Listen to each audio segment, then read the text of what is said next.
Balkanski institut za nauku i inovacije nastao je kao rezultat strateške saradnje Univerziteta Crne Gore i Univerziteta Azurne obale iz Francuske. Sporazumom se podrazumije uzajamna podrška i zajednički interesi dva univerziteta koji će zajednički razvijeti naučne i inovativne kapacitete. Cilj je da se institut pozicionira kao regionalni naučni kamp, to je centar u cilju objedinjavanja naučnih i inovativnih kapaciteta na institucijama sa prostora Balkana. U Balkanskom institutu za nauku i inovaciju ovog jutra sa profesorom doktorom Stevom Popovićem, redovnim profesorom Univerziteta Crne Gore i ko-direktorom instituta. Prije svega zahvalno što ste izdvojili vrijeme za gledalce televizije Crne Gore. Dobro jutro, hvala na pozivu, zadovoljstvo mi. Uglavnom, kad se pominje Azurna obala, mi se prisjetimo Kanskog festivala, možda poneko ovih ekskurzija što traju 10 dana, pa neko malo zakači Nice, Kana. Kako to izgleda sa naučne strane? Otkud ideja, otkud uopšte konekcija sa tim dijelom Francuske i kako bi to moglo da profunkcioniše, da imaju boljitak i jedna i druga strana? Pa možda upravo da krenemo od toga što ste prvo pomenuli, jer postojale su neke individualne mobilnosti, saradnje.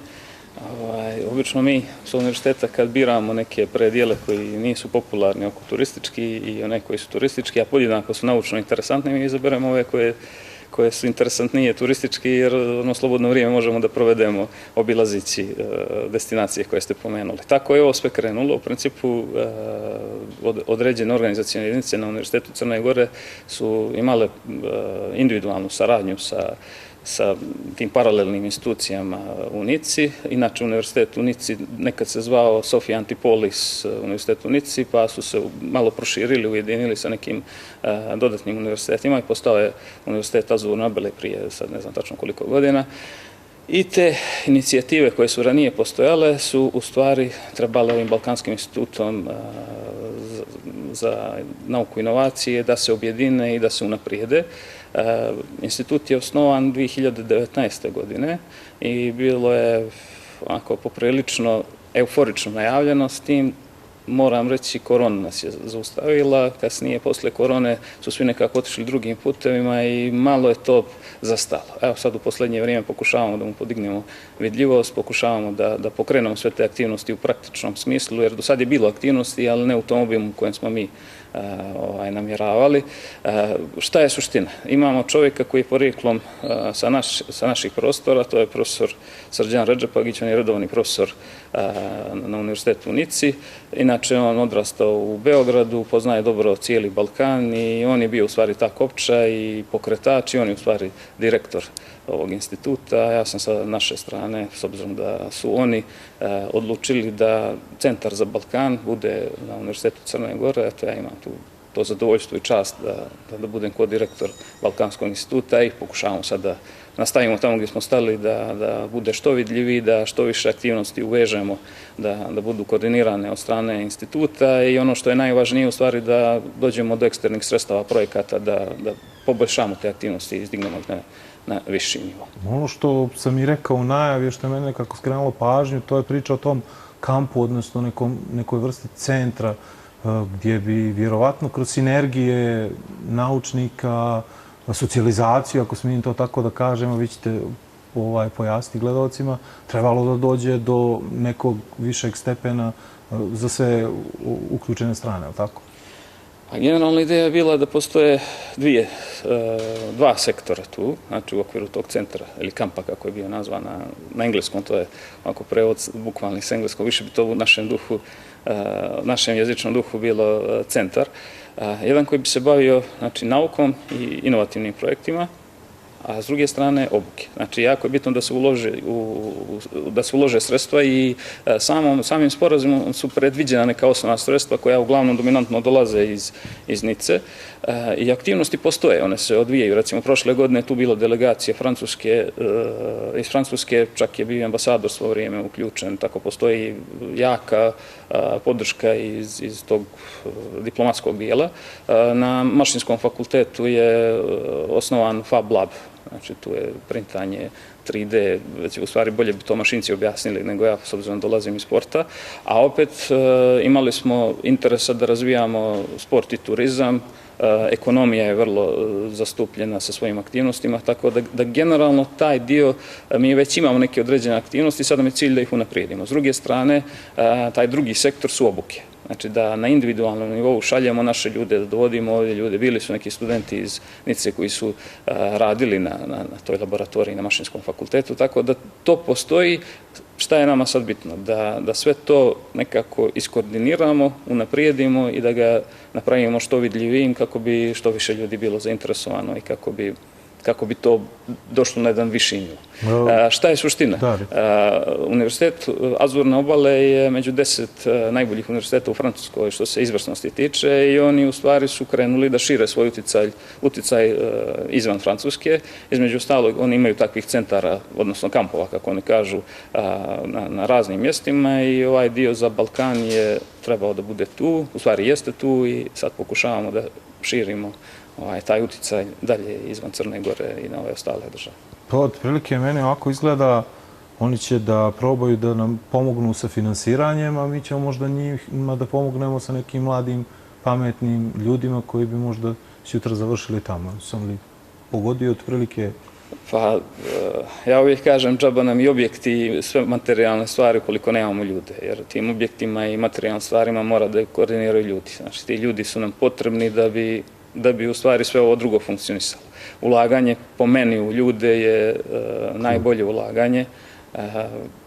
To su oni prepoznali, ja se nadam da će na ovim našim prostorima da se to sve više i više prepoznaje. Odlazak naših ljudi u inostranstvo na obuke, na mobilnosti, recimo ono što je, recimo što mogu da pomenem, na proljeće su 2 studenta sa Univerziteta Crne Gore bile na nekim konferencijama i obukama u Nici.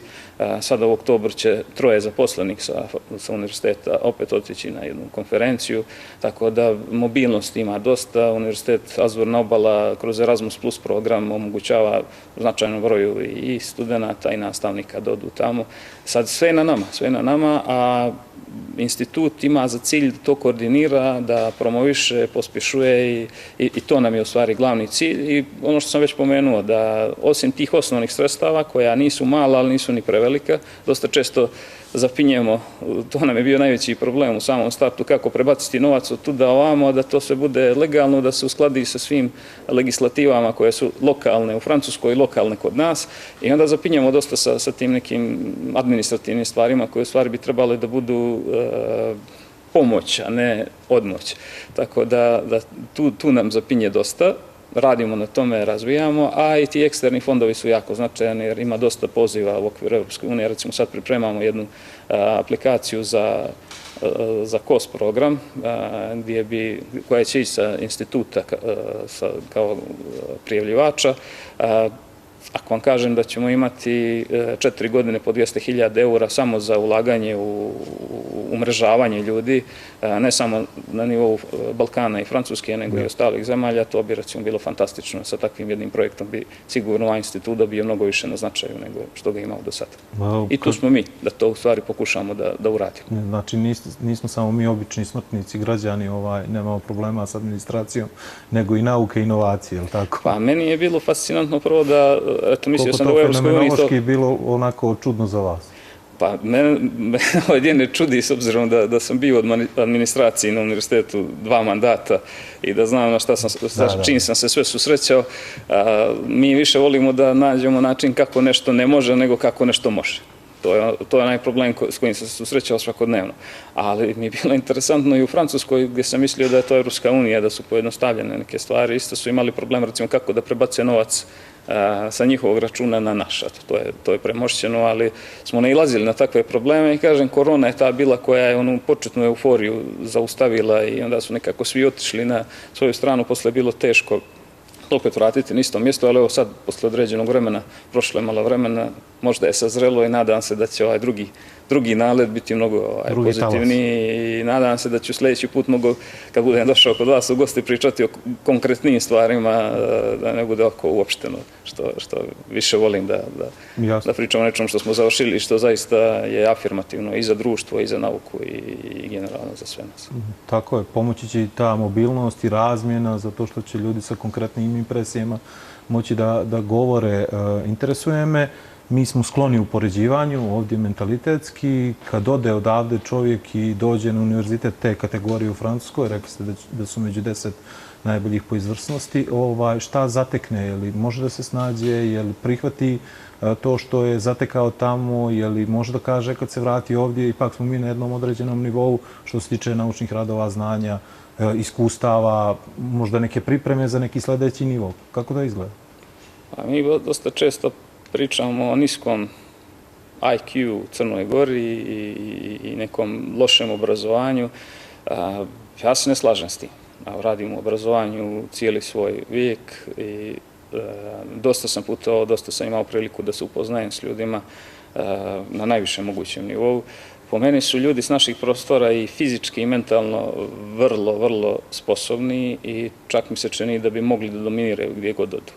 Nešto drugo nam fali. Ovo nisam naučno dokazao, ali ovako moja percepcija sa strane.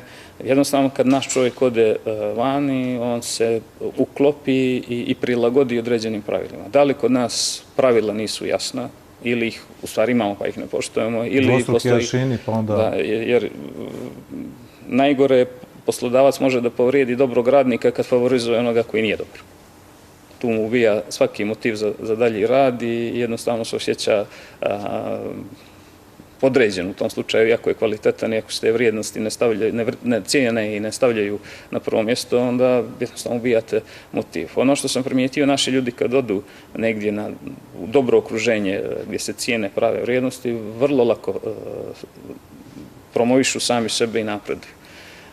Ono što smo malo pričali prije emisije, isto u sportu je tako. Kad jedan naš sportista ode, on zaista je uspješan. Čim ima više naših, tu se javi neka sujeta. Ne znam, to je neka kulturološka kategorija koju očigledno ne uspijevamo da premostimo, a ja se iskreno nadam, vječiti sam optimista da ćemo naći neki način, jer ukoliko bi našli i premostili taj dio, a ovakvi projekti sigurno pomažu i same te mobilnosti. Recimo, meni je mobilnost među prve, recimo, ono vrijeme sam studirao kad je pasoš bio vezan za odsluženje vojnog roka, pa nisam mogao da dobijem pasoš duže od 9 mjeseci, samim tim nisam mogao da učestvujem ni jednom programu, jer ti treba 6 mjeseci po povratku, tako da su mi ruke bile vezane i na samom slovenskom roku u posljednjem momentu sam dobio šansu da odem u Ameriku 3 mjeseca. Na samom startu sam bio u jednom kulturološkom šoku, jer bilo mi je sve drugačije, ali sam se kasnije prilagodio, shvatio da neke stvari koje su mi se činjele da nisu prihvatljive kulturološki iz našeg ugla, sam shvatio da u stvari to ključ. Da neke stvari moramo malo da promijenimo kod nas da bi možda otkačili tu kočnicu koja nas drži. A sposobnosti su na nivou koji je zavidan, po mom mišljenju. Jer sve studente koje sam poslao, jer sam dosta radio na međunarodnoj saradnji i na potpisivanju sporazuma i ranije, vrlo su se lako naši ljudi snašli. To je ono što je zadivljujuće i što bi trebali da iskoristimo. Tako je. I nadam se da ćemo u okviru Balkanskog instituta za nauku i inovacije promovisati te vrijednosti, promovisati odlaske, učešće mladih ljudi, jer opet ponavljam, nama su ljudi u stvari najvažniji, jer ako nemamo ljude, džaba nam i objekti i materijalne stvari. Gospodin Perić je malo prije rekao da iz Crne Gore skoro na godišnjem nivou ode 7000 ljudi. Među njima su i najbolji mladi ljudi među nama iz ove kategorije izvrsnosti o kojoj pričamo često, jer vi kao učesnik praktično posljednje karike u lancu nekog školskog sistema, jeste zabrinuti zbog svega što se dešava, jer se plašite da se ti ljudi neće nikada vratiti, neće moći da pomognu, nastave taj niz koji već vi držite sa profesorima koji su ne samo na Univerzitetu Crne Gore, nego i u ostalim obrazovnim jedinicama u Crnoj Gori? Ja ću probati to iz prvog lica da pričam. Vjerujte mi, od kad sam završio osnovne studije pa do danas, vrlo često razmišljam o tome. Da odem i da se nikad ne vratim. To nije lako. neki dobiju priliku, snađuju se, ako nema ništa što ih privlači nazad, a ima dosta toga privatnog, ali ako je profesionalno to što ih zaustavlja, vjerojatno će nositi tugu u svojem srcu, ali se neće nikad vratiti. A to je za nas katastrofalno, jer evo samo da uzmemo u obzir da nam ode 10 najboljih doktora, to je ljekara, mi smo u problemu, ko će da nas liječi.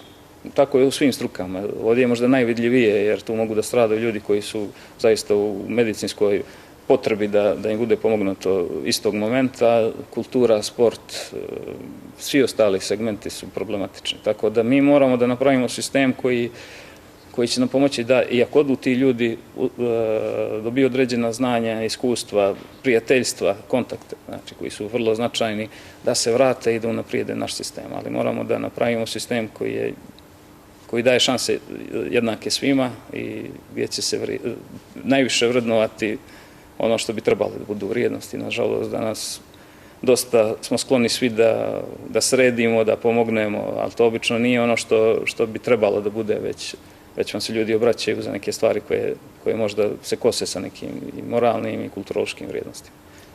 Za kraj ovog razgovora pričat ćemo o sportu. Imamo dovoljno razloga i tema. Puno su nam usta toga da sve veći upliv nauke u sportu, ali čini mi se da najviše pričamo o tome globalno, a vrlo malo lokalno. Jesu li naučni kapaciteti koje imamo u Crnoj Gori kroz profesore, kroz to što znate, iskorišćeni na dobar, pravi način ili vas niko nije praktično ništa ni pitao u ovom nekom prethodnom vremenskom periodu? Recimo, fakultet za sport i generalno sportske nauke su dosta multidisciplinarna oblast. Znači, mi se bavimo tu i sa nekim, recimo, fiziološkim stvarima, medicinskim, ekonomskim, javnozdravstvenim i ekonomskim i raznoraznim oblastima. Sad, ono što mi imamo problem, što bi u stvari javnost najviše voljela da mi bavimo, to su, znači, ta istraživanja sa vrhunskim sportom i unapređenje vrhunskog sporta. Mi tu imamo problem, prije svega kad su ljudski resursi u pitanju, jer nema puno ljudi koji se bave time, onda ti ljudi moraju biti obučeni da bi radili u određenim laboratorijama koje mi nemamo. Sad i da ih dobijemo, recimo da dobijemo sredstva od države da nam kaže da ćemo vam 1.000.000 eura da kupite opremu, sa tom opremom neko mora da radi, da zna da rukuje. I ako zna da rukuje, nije čak ni to dovoljno, nego treba da zna da čita te rezultate koje nam ti aparati daju. Tako da je to baš jedan proces dugoročan gdje mi u principu nismo konkurentni nekim ozbiljnim laboratorijama širom svijeta. Tako da ono što sam ja uradio dok sam bio na toj instituciji u poziciji donošenja odluka i lično što me zanimalo, prešli smo više u ovaj javno-zdravstveni sektor gdje mi pokušavamo da unaprijedimo svojim istraživanjima zdravlje populacije. Počev od djece pa do onih najstarijih. Tako da tu pravimo značajne rezultate jer nam tu nisu potrebna neka određena sredstva za opremu i za, mislim, bilo bi dobro da ih dobijemo više jer jednostavno bilo bi lakše, ali s ove strane vrhunskog sporta mislim da je nerealno da mi iz Crne Gore možemo da pravimo neke značajne svjetske rezultate. Tako da je jako značajno, opet i u tom dijelu ne treba sad da odustanemo skroz, već da čitamo naučne radove, da pišemo o tome, pa makar sa onog preglednog ugla. Tako da je jako bitno da ovi ljudi koji se bave, znači naši profesori time, da znaju aktuelna zbivanja u nauci i to je sasvim dovoljno, jer nije samo bavljanje naukom da izmislite nešto novo ili napišete neku teoriju koja će biti prepoznata kao Einsteinove, ali je dovoljno da se bavite naukom, da čitate, da pratite ono što je najnovije i da prenosite ta znanja prema praktičarima koji bi to trebali da primjenjuju sa onim krajnjim korisnicima. Tako to nekako funkcioniše kod nas i tu dosta ima poteškoća, ali borimo se, radimo. Eto, Fakultet za sport je u nekom prethodnom periodu od komentara kako se vi uopšte bavite naukom, gdje tu ima prostora, došao do toga da je prepoznat na Univerzitetu Crne Gore kao jedna institucija, organizacijna jedinica koja ima značajne naučne aktivnosti. Gospodin Popović, hvala na izdvojenom vremenu za gledalce televizije Crne Gore. Hvala i vama na pozivu, bilo mi je zadovoljstvo. Eto tako, čuli ste.